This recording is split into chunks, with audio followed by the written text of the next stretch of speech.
बिल्डरों ने लूट लिया। दरअसल तिनका तिनका जोड़कर घर बनाने का सपना देख रहे नोएडा के हजारों परिवारों को कहीं से कोई भरोसा मिलता नहीं दिखाई दे रहा। आम्रपाली बिल्डर से फ्लैट बुक करवाने वाले सैकड़ों लोग तो आज सड़क पर उतर आए और किसान चौक पर जाम लगा दिया। न सियासत में कोई पद पाने की ख्वाहिश, न विरोधी पार्टी को नीचा दिखाने का मकसद, फिर भी अप्रैल की चिलचिलाती धूप में सड़क पर नारेबाजी और धरना प्रदर्शन की मजबूरी। पैम्पलेट में सामने आती मन की बात। कोई बिल्डर को चोर बता रहा है तो कोई माफिया। हफ्ते भर कड़ी मेहनत करके जब रविवार का दिन आता है तो आराम करने के बजाय सुबह से शुरू हो जाता है धरना प्रदर्शन का बुलावा। पड़ोसी बनने से पहले एक दूसरे का हौसला बढ़ाना और दिलासा देने का ऐसा रिश्ता किसी बिल्डर माफिया की ही देन हो सकता है। शायद इसीलिए अब उम्मीद की नजरें जा टिकी हैं तो प्रधानमंत्री और मुख्यमंत्री पर। हमारे को एक न अखिलेश सरकार से, न मोदी सरकार से, नोएडा अथॉरिटी से किसी से कुछ मिल नहीं रहा है। हम बिल्कुल रोड पे आ गए। हमारी स्थिति ऐसी है कि हम EMI भी दे रहे हैं, हम रेंट भी दे रहे हैं और हम बिल्कुल अपने सपनों का घर जो है वो ढहता हुआ देख रहे हैं सर। बहुत बुरी कंडीशन है अपनी हमारी सर। आम्रपाली बिल्डर पर धोखाधड़ी का आरोप लगाने वाले गोल्फ विलेज के ग्राहकों ने नोएडा एक्सटेंशन में किसान चौक पर रास्ता रोका। मकसद था किसी तरह से सरकार और प्रशासन के कान में कोई जू रेंगे। कुछ ने तो यहाँ तक कह दिया कि बिल्डर और नोएडा अथॉरिटी में गठजोड़ है, इसलिए जांच CBI से कराई जाए।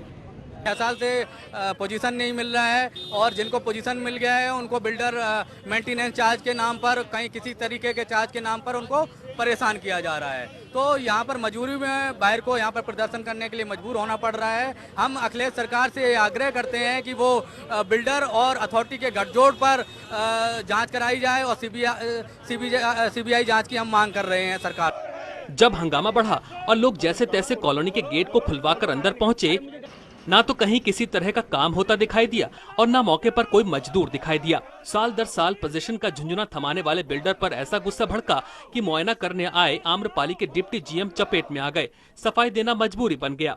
आपको भी पता है कि यहाँ पे 2-3 साल तो काम बंद रहा, फिर NJT का था। सुप्रीम कोर्ट का जो है ना, जो फाइनल हियरिंग वो तो 2015 में आया हुआ, आपको भी पता है। अब जाने कब किसे कैसा घर मिलेगा, किसी को नहीं पता, लेकिन कुछ का दर्द ऐसा फूटा कि शब्द कविता के रूप में कागज पर उतर आए। इस मासूम जमी की है दास्तां यही, न आशियाने बनी न खेत रही। बंजर कर डाला सौदागरों ने, वो बस्ती भी उजाड़ दी जो बसी ही नहीं। Jitendra Bhati, news world India, Noida extension. हमारे संवाददाता जितेंद्र भाटी ने आम्रपाली गोल्फ लिंक जाकर हालात का जायजा लिया और पता चला कि आम्रपाली अब भी टीम इंडिया के कैप्टन महेंद्र सिंह धोनी के नाम और चेहरे का प्रचार के लिए जमकर इस्तेमाल कर रहा है। मौजूद हैं नोएडा एक्सटेंशन के आम्रपाली के एक साइट ऑफिस पर। गोल्फ होम इसको बोला जाता है, उसके ऑफिस में है। यहाँ आप देख सकते हैं कुछ बायर्स हैं यहाँ आए हुए हैं और अगर देखें तो इतनी इनकी नाराज़गी है कि इन्होंने जो है बोर्ड पे भी लिखा हुआ है आम्रपाली से घर की फाइट, मोदी अखिलेश करो चूड़ी टाइट। इस तरह की जो चीज़ें हैं ये एक तरह की फ्रस्ट्रेशन है जो इन लोगों को लगातार घर ना मिलने की वजह से मिल रही है। कुछ बायर्स इनसे बात करते हैं। आप बताइए, आपने कब बुक किया था, कितनी पेमेंट आप बिक चुके हैं और क्या आपको कमिटमेंट्स थी? सर मैंने 2010 में बुक किया था। इनके पेमेंट प्लान इस तरह से हैं कि 2 साल के अंदर अंदर ये बाहर की सारी पेमेंट ले लेते हैं। सिर्फ फ्लोर वाइज स्ट्रक्चर खड़ा करते हैं और 10% की पेमेंट भेजते हैं, ऑर्डर भेजते हैं और पेमेंट हो जाती है। मेरी 100% पेमेंट जा चुकी है, सिर्फ और सिर्फ पोजेसन चार्जेस बचे हुए हैं। 2013 में मेरे को घर देना था, 2016 हो गई है। फिलहाल कंस्ट्रक्शन साइट पे काम बंद है, एक भी बिल्ड वर्कर काम नहीं कर रहा है। इन्होंने मुझे 2014 में जब भी ये पेमेंट की डिमांड आती है, जब इनसे बात करते हैं, एवरी टाइम दे सेड कि within 6 month we will deliver. 2014 में इन्होंने प्रॉमिस किया था कि एंड तक हम दे देंगे। 2015 में बोला मिड में दे देंगे, फिर बोलते हैं हम दिसंबर तक दे देंगे, फिर बोलते हैं मार्च से पोजीशन स्टार्ट दे देंगे कर देंगे। लेकिन अभी टावर देखा C1 जिसका केवल स्ट्रक्चर खड़ा है, जिसमें कोई अभी मशीन एलिवेटर नहीं लगा हुआ है, कुछ भी काम नहीं हुआ। दैट मीन्स 80% काम बचा हुआ है। वो बायर्स हैं जो अपना पैसा लगा चुके हैं, सालों साल से इंतजार कर रहे हैं। आपको बता दें पूरा जो मामला तूल पकड़ा था वो इस तरह से पकड़ा था कि आम्रपाली के ब्रांड एम्बेसडर जो हैं वो धोनी हैं और उनको लेकर लोगों ने एक सोशल वॉर शुरू की थी जिसकी वजह से उन्होंने इस विवाद में जवाब दिया और साथ ही अपने आप को इससे अलग भी कर लिया था। लेकिन यहाँ गौर करने वाली बात है, आप देखेंगे ये आम्रपाली गोल्फ होम के ऑफिस का गेट है और इस गेट से जब आप एंटर करेंगे और सीधा चलेंगे तो यहाँ पर जो तमाम आप देख सकते हैं होर्डिंग्स लगी हुई हैं। यहाँ आपको दिखाएं कि यहाँ अभी भी जो है धोनी की फ़ोटो जो है उसका इस्तेमाल किया जा रहा है।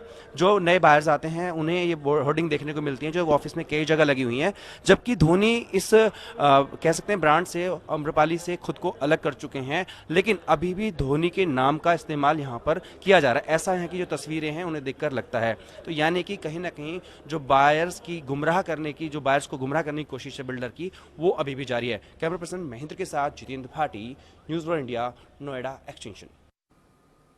तो सिर्फ आम्रपाली ही नहीं बल्कि जेपी बिल्डर के खिलाफ भी नोएडा के सेक्टर 128 में दर्जनों ग्राहकों ने मोर्चा निकाला। लोगों का आरोप है कि जेपी बिल्डर पिछले कुछ दिनों से लगातार केवल झूठे आश्वासन ही दे रहा है। समय पर घर का कब्जा देने का भरोसा केवल झूठ का पुलिंदा बनकर सामने आ रहा है।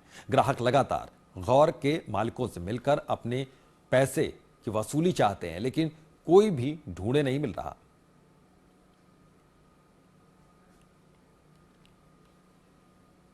हमारे संवाददाता जितेंद्र भाटी ने जेपी बिल्डर के ग्राहकों से बातचीत की तो उनका दर्द फूट पड़ा। कुछ ने तो यहां तक कह दिया कि बिल्डर और प्रशासन की मिली भगत की करतूत से कई परिवार टूट भी सकते हैं।